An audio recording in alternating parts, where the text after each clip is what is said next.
Lucas capítulo de número 1.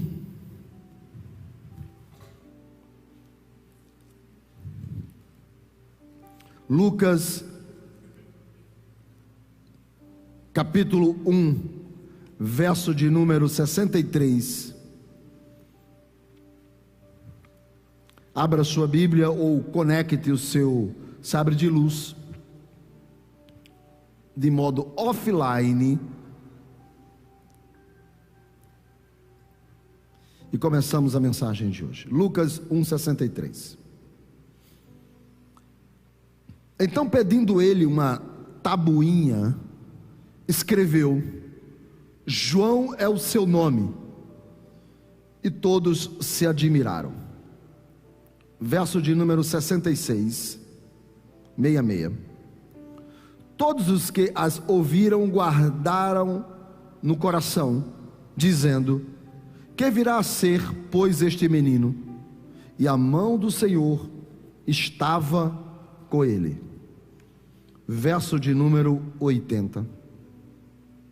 O menino crescia e se fortalecia em espírito, e viveu nos desertos, até ao dia em que havia de manifestar-se a Israel.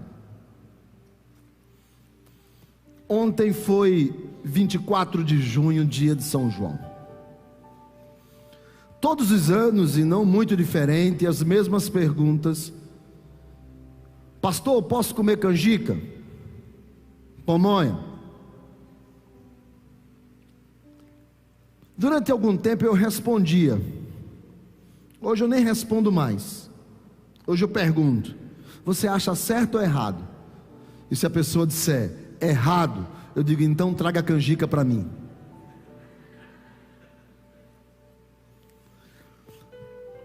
Porque a gente precisa entender como é que isso se deu. Conhecer um pouco da história. Quando a igreja cristã, na época em que só havia a igreja católica, e ela estava aliado com o império, eles começaram a conquistar muitos povos. E esses povos que eles iam conquistando, quando eles chegavam, hoje os países como nós conhecemos, eles se davam com uma realidade que era toda uma nação pagã adorando a um Deus que eles então entendiam que era verdadeiro. Os templos pagãos se tornavam automaticamente templos cristãos, por imposição da espada. Não era por conversão, é pela imposição. Agora a nação se torna cristã, porque ela é dominada por um império cristão, e o Deus único e verdadeiro será o único Deus desse povo. Mas o povo tinha tradições enraigadas, uma cultura que vinha de séculos. Entre elas havia um forte desejo, uma forte prática, que era adorar deuses nesse período, no período em que eles colhiam, porque tanto nos países nórdicos como nos países europeus, nesse período é verão. Então eles saem do inverno e começa o período da colheita. E nesse período da colheita, eles davam graças aos deuses então que eles conheciam, e eles faziam festas a esses deuses. A igreja católica chega e precisa mudar a cultura do povo.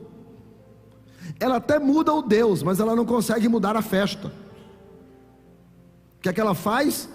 Ela coloca na festa do povo o seu santo. E ela passa a colocar o santo de uma forma que ela coloca lá atrás como sendo uma catequese. Ela liga cada evento de que eles tinham como cultura como algo que apontava para um ensino. Não estava errado. Eles precisavam mudar a cultura e ensinar o povo sobre quem era o Cristo e a história dele. E eles se utilizavam da cultura das pessoas para ensinar sobre o Cristo. Daí as festas eram em homenagens a João, Pedro, Paulo, Antônio, e seja lá quantos que eles colocaram. Mas era uma forma de catequizar, era uma forma de ensinar a cultura daquele povo. Quando nós fomos colonizados pelos portugueses, eles também trouxeram as festas católicas. E essas festas católicas vieram para o Brasil da mesma forma, com o intuito de ensinar os índios quem era João, quem era Pedro, quem era Paulo, quem era... E aí foi. Só que, quando essas festas vêm para o Nordeste, elas encontram aqui uma cultura que já havia no período de junho, que era de colheitas, de milho e de comidas típicas, e de férias, e de tantas outras coisas. E nesse período, essas festas mudam de chamadas festas joaninas para festas juninas, por causa de acontecer no meio de junho. Cada elemento dessa festa, como a fogueira, era de uma certa forma uma catequese, ou seja, uma maneira de ensinar, dizer que Isabel, a mãe de João, anunciou a Maria, através de uma fogueira, que o menino nasceu.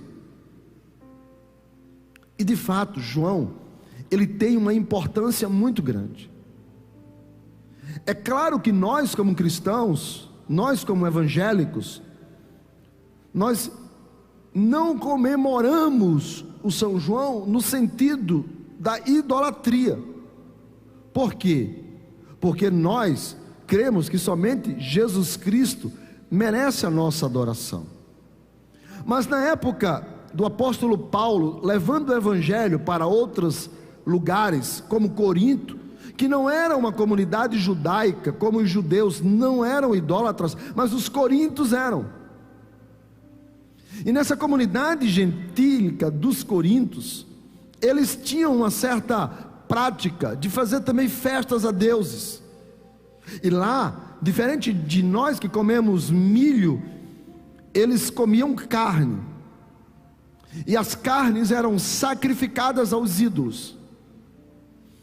Nesse período, todas as carnes sacrificadas aos ídolos, quando havia uma festa naquele local, a igreja não tinha onde comprar carne, se quisesse comer carne, porque todas as carnes do açougue eram sacrificadas a ídolos. Então eles escrevem ao apóstolo Paulo, porque as cartas da Bíblia, Paulo escreveu 13 cartas. Dessas 13 cartas, 9 cartas são endereçadas à igreja. E as 9 cartas endereçadas à igreja, elas são sempre respostas a perguntas. Quando você lê uma carta de uma igreja, ela é uma resposta de uma pergunta. E a igreja de Corinto é uma resposta sobre: posso comer, neste caso, nos dias de hoje, canjica e pamonha, que é levado para São João, São Pedro e Santo Antônio, ou São não sei o que mais, não sei, eu não sei nem quem era Santo Antônio, mas sei que não era apóstolo. Dizem que era casamenteiro, né? Eu não sei se ele era casamenteiro? Era? Você está orando a ele? Esquece.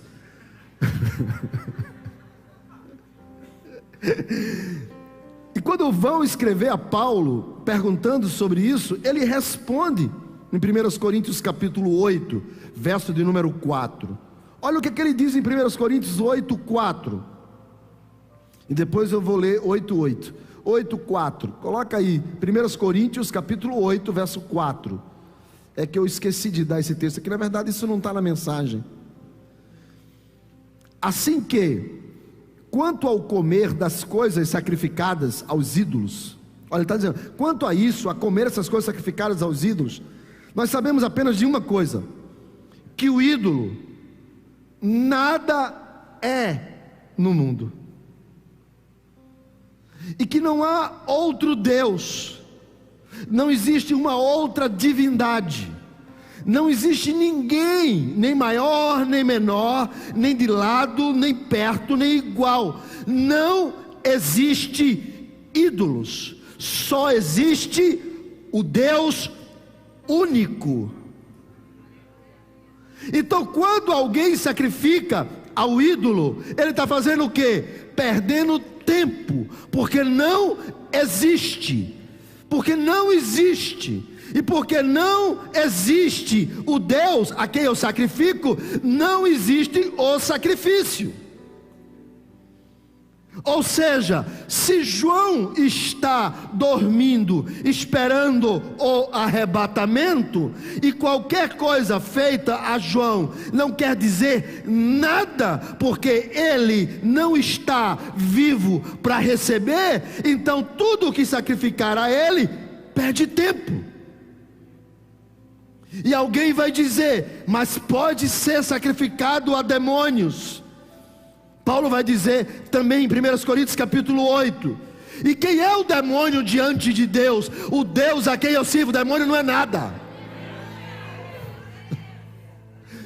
Por isso que no versículo 8, olha o que ele vai dizer. Ele vai dizer, ok, então deixa eu explicar uma coisa para vocês. Versículo 8,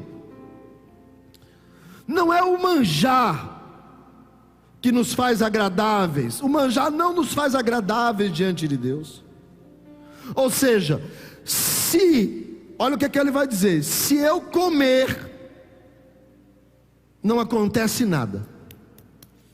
Se eu deixar de comer, também não acontece nada. Você não se torna mais santo porque deixou de comer, e você não peca porque comeu. É o que ele vai dizer. Nesse mesmo texto ele vai dizer, e por que alguns deixam de comer? Por causa da consciência do outro. Por isso que é assim, pastor, o senhor come? Como? E estou muito triste, porque as irmãs fizeram em casa e não trouxeram para o pastor. Ninguém trouxe para mim essa semana. Como canjica, pamonha. Agora, eu não vou na festa de Caruaru para ver um desentuado cantar. Não vou. Nem fico emocionado se ele chorar no palco. Não fico não. Captou, né? Não fico não. Por quê? Porque aquele ambiente não me pertence. Eu não vou. Ah, pastor, mas está tendo uma festa junina. Eu não vou. Não é porque é uma festa junina, é porque é um ambiente que não me cabe. Agora imagine eu lá, olha o pastor no forró.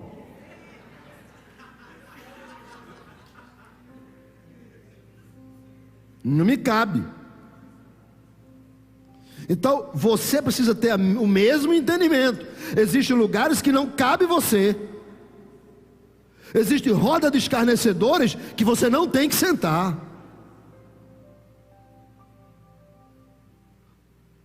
Pastor, o senhor veste, e o senhor faz fogueira? Tem umas madeiras lá na chácara, e o nosso caseiro é de uma igreja, que eu acho que só se ele pegar na madeira ele já pecou. Aí eu brincando, ele falou para mim assim, pastor, vai fazer fogueira? Eu falei, não faz dia 24 não, que é para estar num pecado, deixa para semana que vem. Semana que vem a gente compra milho, que ainda deve ter, e vai estar mais barato. Olha aí Deus já abençoando. Vai estar mais barato, aí a gente assa o milho aqui. Porque a gente está criando pecado onde não tem pecado. E vivendo pecados que não deveríamos viver. Por isso que uma outra pergunta que me fazem, pastor, e meu filho pode ir para a escola? Porque tem a festa de São João. Eu e a pastora, a gente não deixou os meninos irem. Erro nosso. Era para ter deixado eles irem. E tem lá, era para ter deixado. E quando eles voltassem, explicar para eles, filho, deixa eu falar para vocês, que vocês foram para uma festa chamada de São João. Deixa eu falar para vocês quem era João, e ter usado a mesma tática que a Igreja Católica usou. Porque quem era João? E aqui eu começo a pregar. Quem era João? A Bíblia, de todos os homens, Mateus 11:11 está escrito: ninguém nascido de mulher é maior do que João Batista, dito por Jesus aos apóstolos. Jesus disse: olha, Abraão foi importante? Foi. Davi foi importante? Foi. Moisés foi importante? Foi. Mas ninguém nascido de uma mulher foi maior do que João Batista. Vê se tu entende quem era João. E a palavra Batista é porque se ele fosse mecânico era João Mecânico, mas como ele batizava, João Batista. João Batista. E Jesus vai dizer: ninguém nascido de mulher é maior do que João. Para você ter uma ideia da importância de João, no versículo 13, Jesus vai dizer: todos os profetas e a lei profetizaram e funcionou até João. Em João para-se os profetas e cessa-se os atributos da lei. Tem noção de João? Jesus vai dizer no verso de número 14 do capítulo 11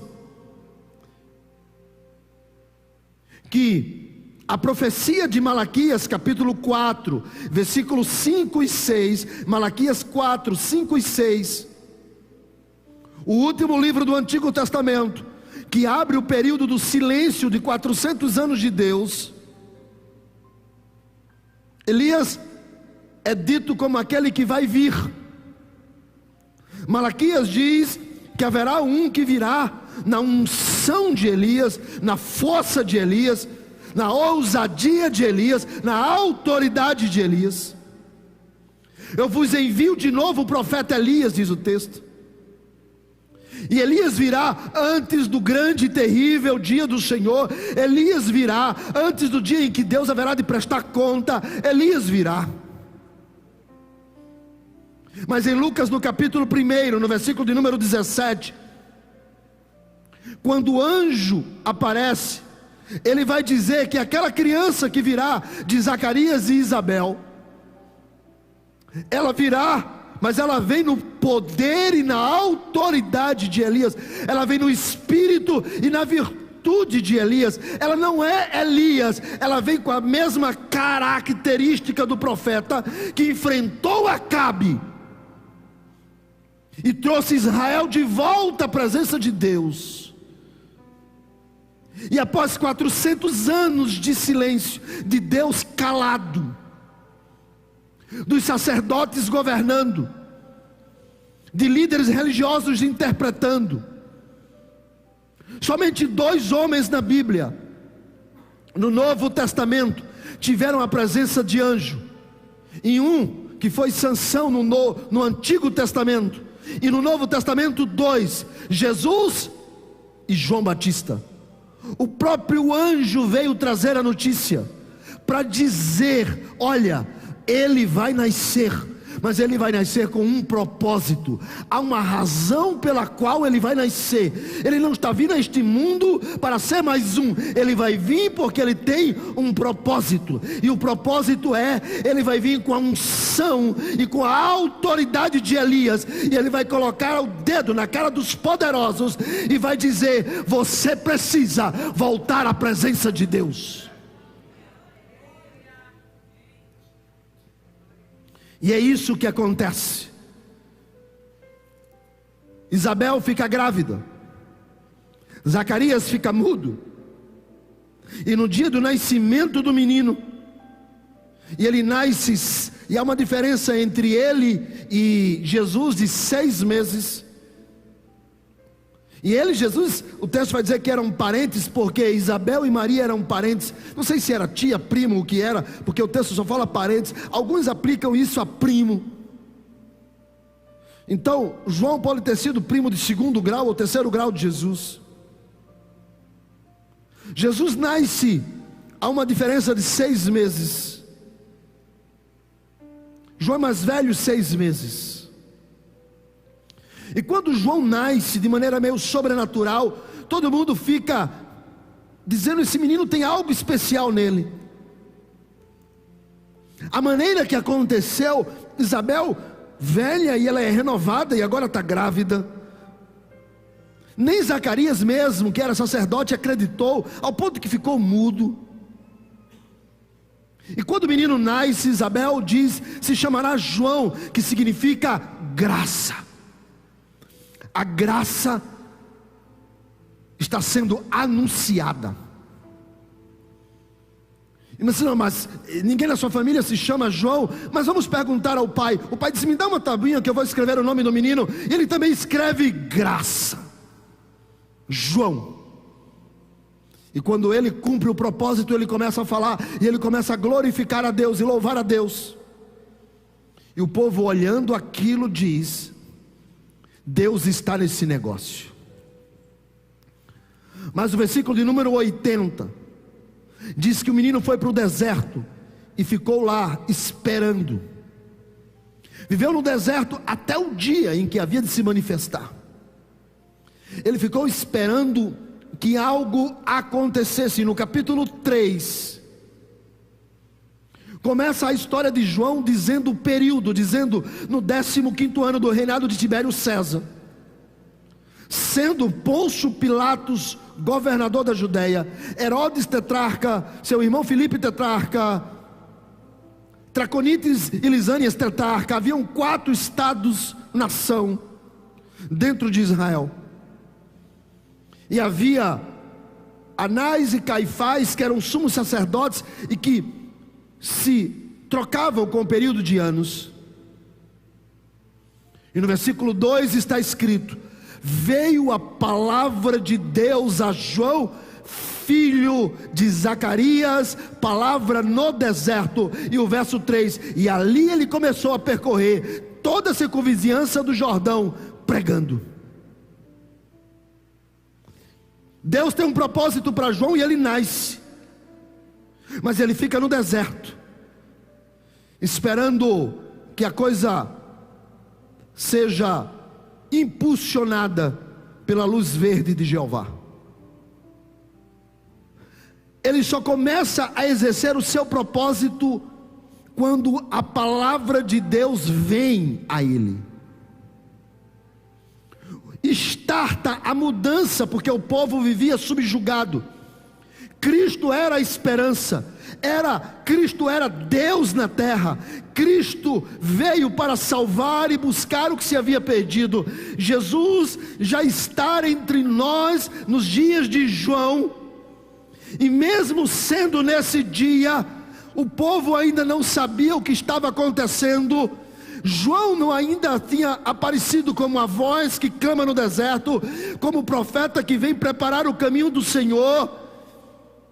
Ainda o povo está andando nas trevas, a luz ainda não brilhou, a voz de Deus ainda não ecoou, porque João ainda não começou o seu propósito.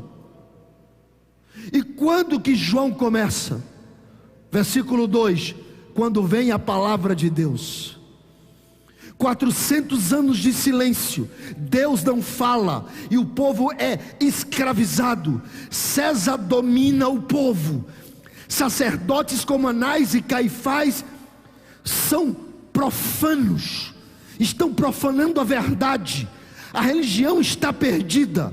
O governo, ele subjuga os homens não têm mais o que comer, todo mundo está sofrendo, há um desejo do Messias.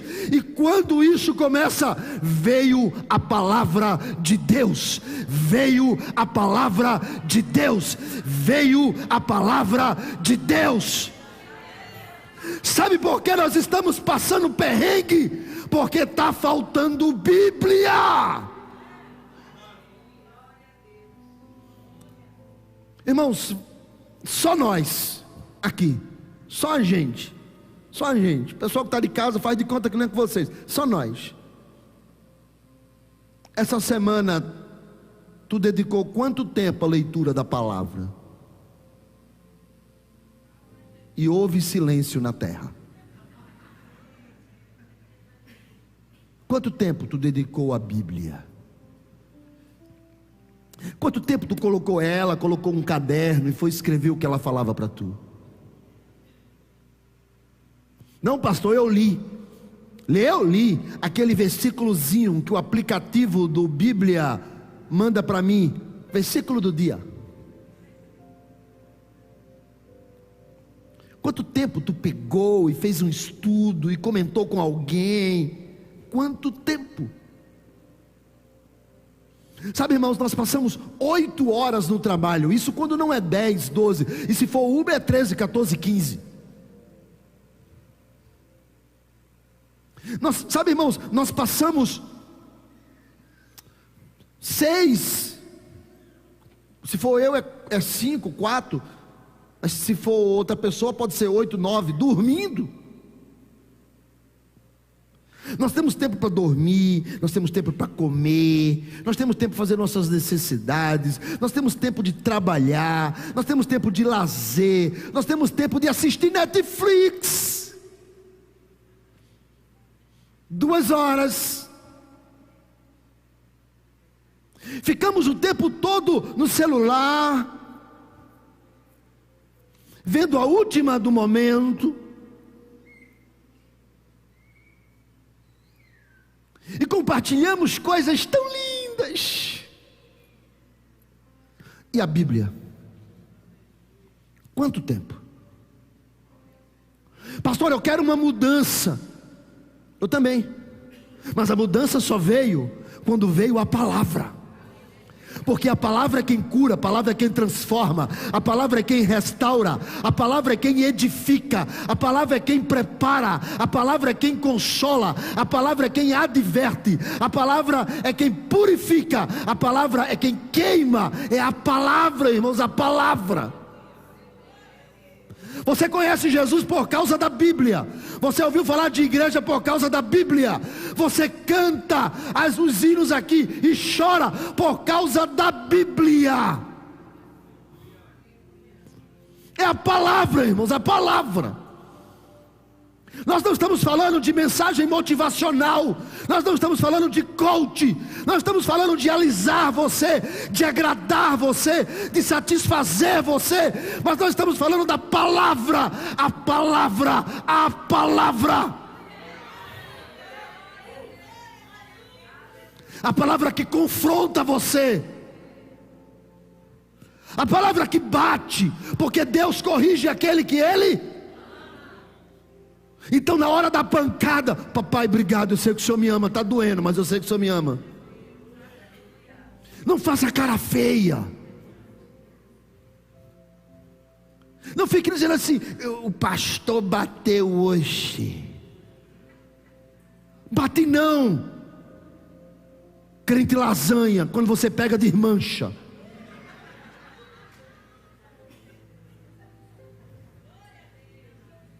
Quem está comigo aí?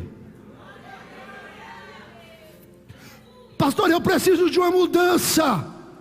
Irmãos, eu sei que o trabalho ajuda a gente a mudar. Eu sei que o trabalho ajuda. Quanto mais trabalhar, por isso que a Bíblia diz, vai ter com a formiga, ó preguiçoso. Por isso que está escrito, aquele que não quer comer, aquele que não quer trabalhar, que também não coma. Está escrito, irmão, está escrito, está escrito. Não estou falando disso, mas o que eu estou falando é que nós estamos querendo soluções sobrenaturais sem buscar o sobrenatural. Estamos querendo que o impossível aconteça sem buscar o impossível, irmãos. Estamos querendo resposta de Deus batendo na porta dos homens. Você entende isso? Nós estamos vivendo dias terríveis, irmãos. Dias terríveis, dias terríveis. Eu ouvi uma mensagem essa semana, eu comentei com a pastora, dita 30 anos atrás. Mas nós não temos mais cantores gospel que tem pastores, nós temos cantores gospel que tem empresários.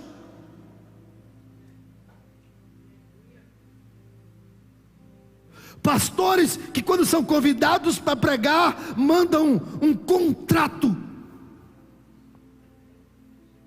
E no contrato já está escrito o tempo que ele vai pregar, quem vai buscá-lo, que tipo de hotel ele vai se encontrar, ele precisa ir. E alguém pergunta para mim: pastor, por que a Canaã não traz pastores, não traz cantores com mais frequência como a igreja A e a igreja B? Porque eu não concordo com isso.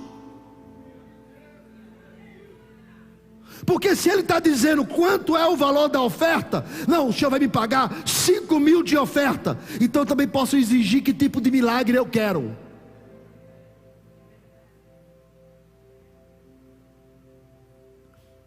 Se eu estou pagando, eu vou receber do jeito que eu quero. Irmãos, nós estamos vivendo dias terríveis, mas há uma maneira de mudar isso. É que o povo não seja enganado. E como que as pessoas não sendo enganadas? Veio a palavra de Deus a João. Veio a palavra de Deus a João. É a palavra, irmãos, a palavra. Algumas pessoas perguntam para mim: pastor, por que o senhor não faz isso? E eu respondo aonde está na Bíblia. Qualquer dia desse alguém vai me responder, vai me fazer uma tréplica assim: Bíblia, o que é isso?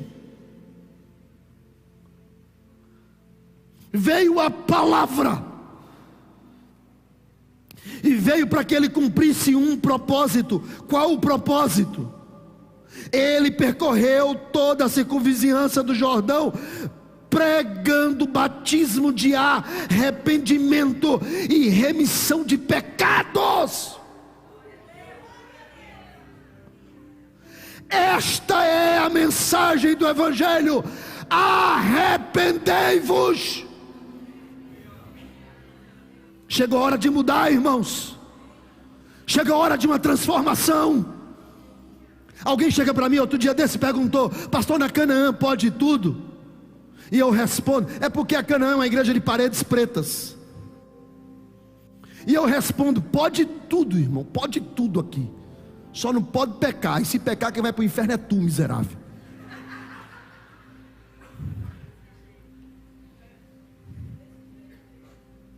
Mas nós precisamos entender que o Evangelho tem uma mensagem. Pastor Ivonete, essa é a mensagem que pode salvar a África. Essa é a mensagem que pode mudar Pernambuco. Essa é a mensagem que pode mudar a minha cidade. Arrependei-vos dos vossos pecados. É pecado, é pecado. A igreja não pode se calar, porque se ela se calar, o diabo cresce. E na minha Bíblia está escrito que enquanto a igreja avança, as portas do inferno não prevalecerão.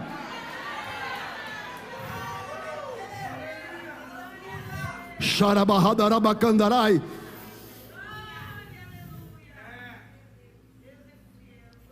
Essa semana eu tenho uma amiga de muitos anos, essa amiga. Mas a minha relação com ela é comercial, não é nada nem de igreja, nem nada, só uma relação comercial, mas é de muitos anos.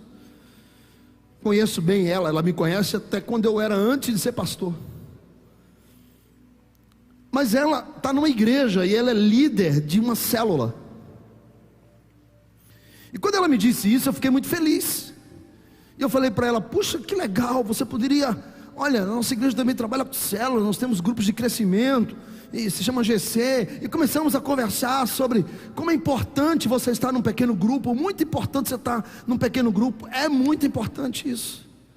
E eu comecei a conversar com ela, e a gente começou a trocar umas ideias e tal, e ela falando da igreja dela, e eu falando da Canaã e tal, e daqui a pouco a gente assim, aí um amigo meu chega, e esse amigo é militar, policial, e o cara torado assim, grandão, o cara bonitão, conversa comigo, e ela pergunta depois para mim: quem é? E eu digo: é um amigo meu, policial. E ela fala: ah, eu torava ele todinho.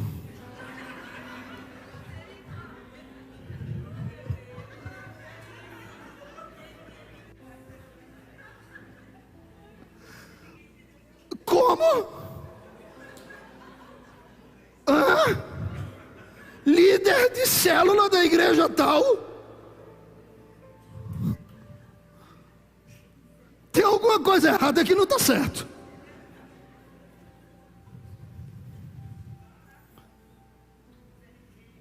Nós estamos vivendo um evangelho sem pecados.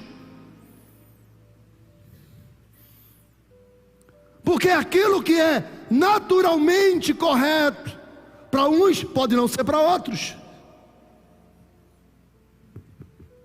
Então nós não podemos falar certas coisas, porque ofende. E normalmente a lista dessas coisas são pecados. Estão dizendo que a igreja tem que se calar. E aí nós estamos gerando uma geração de crentes que não estão entendendo qual é o caminho que vai dar no céu.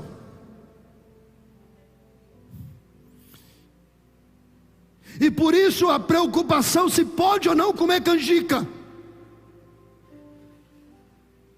Porque já que nós não podemos discutir o que de fato é pecado, a gente discute as besteiras.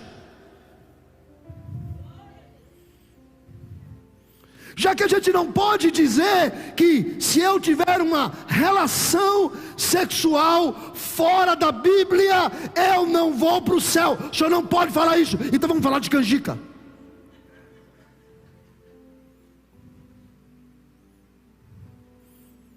Mas quando João Batista veio, o anjo disse, há um propósito para ele.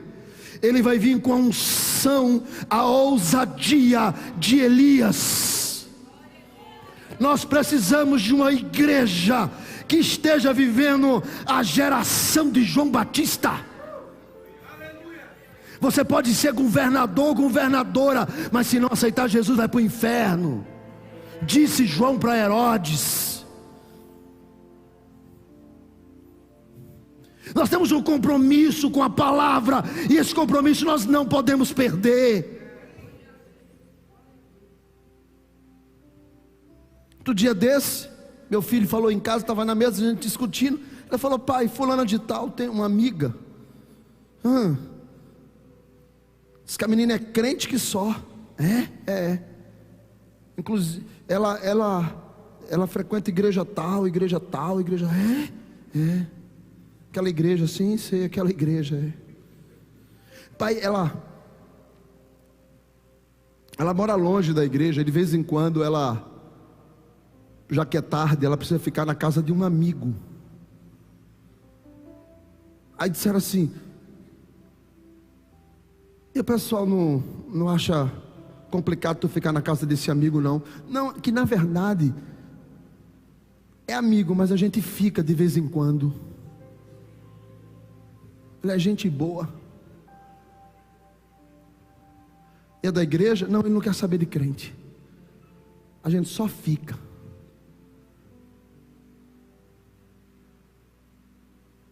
Mas ela é crente.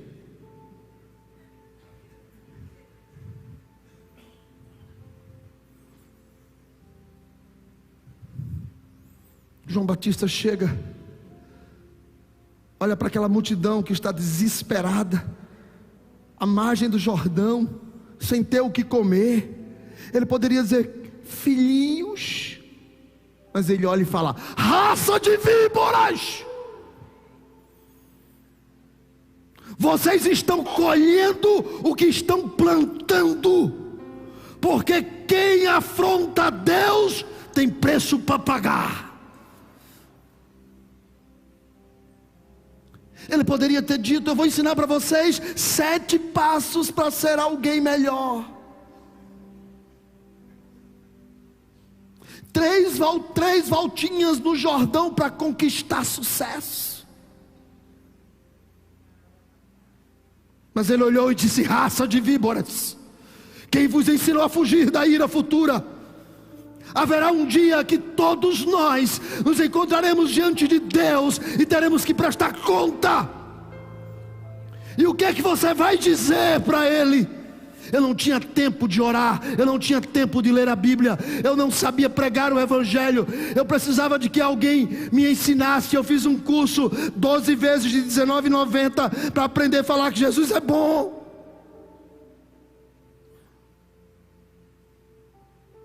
Aonde nós estamos? Se Deus trouxe você aqui para Canaã para ouvir essa mensagem hoje, é porque Deus está dizendo de forma clara e audível: eu tenho um propósito na sua vida. Eu tenho um propósito na sua vida. Eu tenho um propósito na sua vida. Deus está levantando uma geração de João Batista esta noite.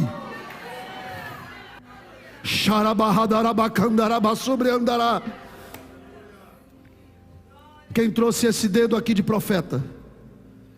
Quem trouxe esse dedo? Então comece usando ele. Vire para você e diga: eu preciso ser um João Batista.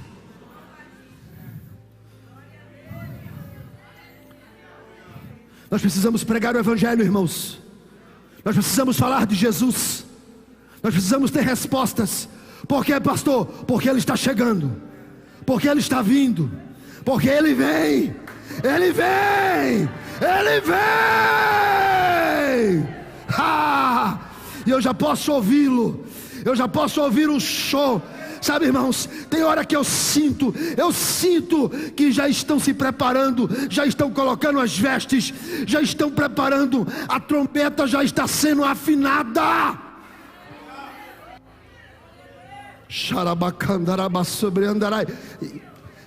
E olham para ele e perguntam: tu és o Cristo? E ele disse: eu? Não, eu sou aquele cara que amarra o cadastro do sapato dele, ata as sandálias, amarra o cadastro do sapato. Ele vem assim, eu digo: dá licença, o sapato está desamarrado, peraí. Eu sou esse cara. Eu amarro o sapato dele. E quem ele é? Ele, vocês vão ver ele chegar. E um dia João está e ele vem descendo, e alguém diz assim: olha quem vem aí. E ele vira, há uma multidão e volta, e ele diz: queridos, um minuto só da atenção de vocês, que é, olhem para aquele dali. Todo mundo olha: eis o Cordeiro de Deus.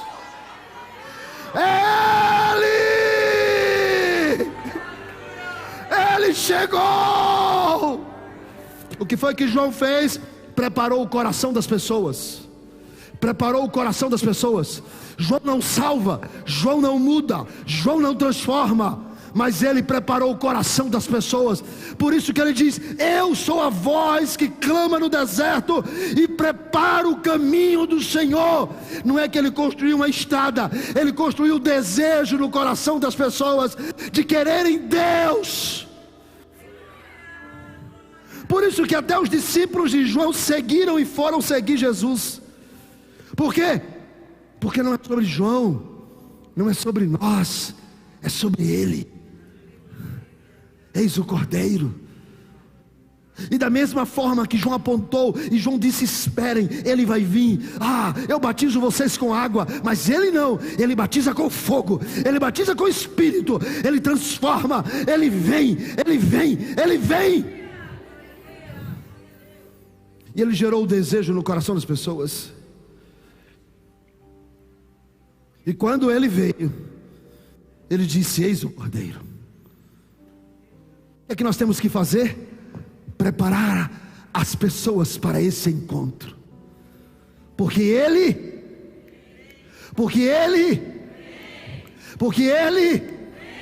agora diga à pessoa que está do seu lado: pastor adora fazer isso, que é para chatear mesmo, então chateie.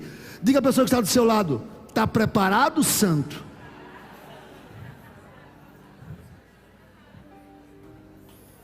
Porque Ele vai vir. Eu posso ouvir João batizando, pá, pá, pá, e os meus ouvidos também podem ouvir ele descendo o monte. Está na hora da igreja começar a preparar a voz para dizer: eis o Cordeiro de Deus. Irmãos, nós não mudamos ninguém. Assim como João não mudou, nós não mudamos, mas nós preparamos o coração das pessoas para o encontro. Igreja não muda ninguém, irmãos. Por isso que João não mudou ninguém. Porque a gente não muda ninguém, a gente só diz o caminho da mudança. Porque o que muda não é João batizando, é o Cristo enchendo do Espírito. A gente pode falar, não muda. Somente Ele muda. E Ele vai vir, e nós vamos nos encontrar com Ele. Ele vem. Sim, Ele vem. E essa igreja está esperando Ele. Ele vem. E deixa eu fazer só um parênteses aqui. Ei, pecado é pecado, viu?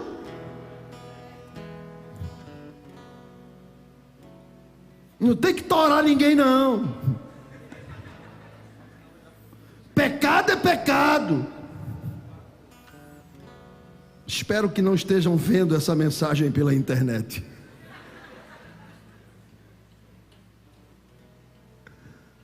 Por isso que o nosso desejo como pastor é que você abra o seu coração para recebê-lo, que você entregue sua vida a Jesus Cristo, que você volte para Ele. Nós estamos anunciando o caminho. Eis o caminho, Cristo é o caminho, Jesus é o caminho, irmãos. Somente Ele pode mudar, transformar, consolar, confortar. Nós somos só uma voz que clama no deserto. Nós somos a geração de João Batista dizendo: Ele virá, esperem Ele.